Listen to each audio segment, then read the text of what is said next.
الحمد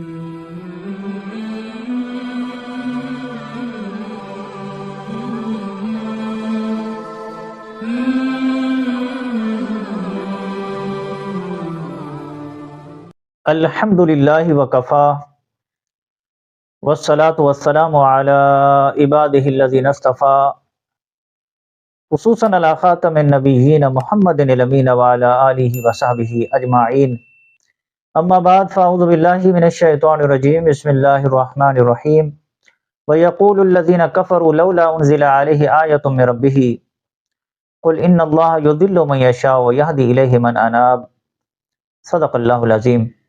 رب اشرح لی صدری ویسر لی امری واحلل عقدۃ من لسانی یفقہوا قولی۔ تذکیر القرآن کے سلسلے میں آج کی اس ویڈیو میں ہم سورۃ الرعد کے آخری 3 رکوعوں کے مضامین کا مختصر خلاصہ جو ہے اس کا مطالعہ کریں گے۔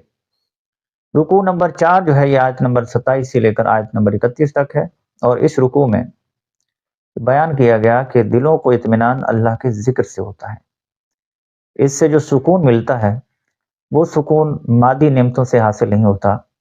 نبی اکرم صلی اللہ علیہ وسلم کی دلجوئی کے لیے ارشاد ہوا کہ آپ صلی اللہ علیہ وسلم کے مخاطبین آپ کی دعوت کو جھٹلا کر فرمائشی معجزے طلب کر رہے ہیں۔ اللہ یہ معجزے دکھانے پر قادر ہے۔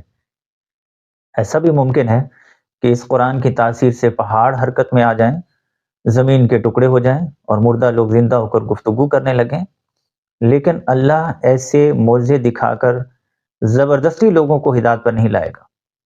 ان کافروں کو اپنے انکار کی وجہ سے پے بپے صدمے دیکھنے پڑیں گے، یہاں تک کہ آپ صلی اللہ علیہ وسلم ان کے شہر یعنی مکہ میں فاتح کی حیثیت سے داخل ہوں گے۔ یہ اللہ کا وعدہ ہے اور وہ اس وعدے کو پورا کر کے رہے گا۔ رکوع نمبر 5 جو ہے یہ آیت نمبر 32 سے لے کر آیت نمبر 37 تک ہے، اور اس رکوع میں ارشاد ہوا کہ مشرکین نے اللہ کے ساتھ شریک ٹھہرا رکھے ہیں۔ انہیں چاہیے کہ بتائیں کہ کس کتاب میں اللہ نے یہ بات نازل فرمائی ہے کہ میرے ساتھ فلاں فلاں ہستیوں کو شریک بناؤ۔ مشرکین کے لیے دنیا میں بھی عذاب ہے اور آخرت کا عذاب زیادہ سخت ہوگا، کوئی انہیں بچانے والا بھی نہیں ہوگا۔ اس کے برعکس متقیوں کے لیے ایسی جنت کا وعدہ ہے جس کے میوے بھی دائمی ہیں اور سائے بھی۔ اللہ ہمیں بھی یہ نعمت عطا فرمائے، آمین۔ نبی اکرم صلی اللہ علیہ وسلم کو تسلی دی گئی کہ اہل کتاب میں ایسے حق پرست بھی ہیں جو نزول قرآن پر باطنی مسرت محسوس کر رہے ہیں۔ اس کے برعکس مشرکین مکہ مطالبہ کر رہے ہیں کہ آپ صلی اللہ علیہ وسلم ان کے ساتھ ان کے معبودوں کی عبادت کریں۔ انہیں صاف صاف بتا دیں کہ مجھے میرے رب نے حکم دیا ہے کہ میں صرف اسی کی عبادت کروں۔ اگر بالفرض میں نے تمہاری خواہشات کی پیروی کی تو مجھے بھی اللہ کی عدالت میں کوئی حمایتی یا بچانے والا نہیں ہوگا۔ رکوع نمبر 6 جو ہے یہ آیت نمبر 38 سے لے کر آیت نمبر 43 تک ہے، اور اس رکوع میں یہ آگاہ کیا گیا کہ نبی اکرم صلی اللہ علیہ وسلم کی ذمہ داری لوگوں تک حق کو پہنچا دینا ہے، ان سے منوانا نہیں ہے۔ مشرکین فرمائشی معجزات دکھانے کا تقاضا کر رہے تھے، تو جواب دیا گیا کہ معجزہ دکھانا رسول کے نہیں بلکہ اللہ کے اختیار میں ہے۔ نبی اکرم صلی اللہ علیہ وسلم کی دلجوئی کے لیے بتا دیا گیا کہ مشرکین کو ان کی ریشہ دوانیوں کی سزا ضرور دی جائے گی، البتہ اس کے لیے وقت طے ہے۔ اللہ جسے چاہے گا باقی رکھے گا اور جسے چاہے گا مٹا دے گا۔ آپ صلی اللہ علیہ وسلم ان تک حق کا پیغام پہنچاتے رہیے، ان سے ان کے جرائم کا حساب لینا یہ اللہ کے ذمہ ہے۔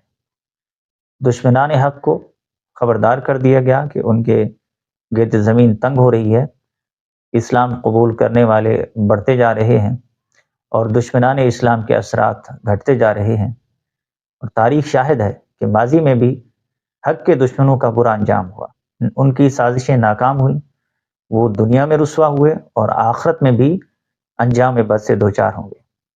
دشمنان حق حضرت محمد صلی اللہ علیہ وسلم کی رسالت کا انکار کر رہے ہیں۔ حضرت محمد صلی اللہ علیہ وسلم اللہ کے سچے نبی ہیں، اس پر اللہ گواہ ہے، اور اہل کتاب کے سلیم الفطرت لوگ بھی اس پر گواہ ہیں۔ آپ صلی اللہ علیہ وسلم کی رسالت کی صداقت مشرکین مکہ کی گواہی کی محتاج نہیں ہے۔ تو یہ تھا خلاصہ سورہ رعد کے آخری 3 رکوعوں کے مضامین کا۔ اگلی ویڈیو سے ہم سورہ ابراہیم کا آغاز کریں گے۔ بارک اللہ لی و لکم فی القرآن العظیم ونفعنی و ایاکم بالآیات والذکر الحکیم۔